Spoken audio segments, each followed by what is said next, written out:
नमस्कार, Vidarbha city news मध्ये मी आपलं स्वागत करते।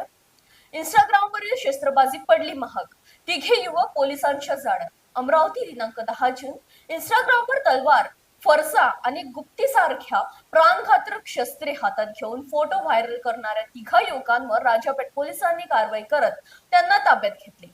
आरोपीकडून शस्त्रे जप्त करण्यात आली असून त्यांच्या विरोधात आर्म्स ऍक्ट अंतर्गत गुन्हा दाखल करण्यात आला आहे। राजापेठ पोलीस ठाण्याचे वरिष्ठ पोलीस निरीक्षक संदीप चव्हाण यांना सोशल मीडियावर काही युवकांकडून शस्त्राचे प्रदर्शन केले जात असल्याची माहिती मिळाली होती। त्यानुसार डीबी पथकाने शोध मोहीम राबवून शिवाजी चौक हमालपुरा परिसरातून तिघा संशयितांना ताब्यात घेतले। पोलिसांनी रोहित महाजन, तेजस भोंगे आणि प्रतीक कापसे यांच्याकडून तलवार, फरसा आणि गुप्ती अशी प्राणघातक शस्त्रे जप्त केली। या शस्त्रांचा वापर करून आरोपींना इंस्टाग्रामवर फोटो पोस्ट केल्याचे तपासात निष्पक्ष झाले। या प्रकरणी राजापेठ पोलीस ठाण्यात गुन्हा दाखल करण्यात आला असून पुढील तपास सुरू आहे। सोशल मीडियावर शस्त्राचे प्रदर्शन करून दहशत निर्माण करणाऱ्यांचा प्रयत्न करणाऱ्यांविरोधात कठोर कारवाई केली जाईल असा इशाराही पोलिसांनी दिला आहे।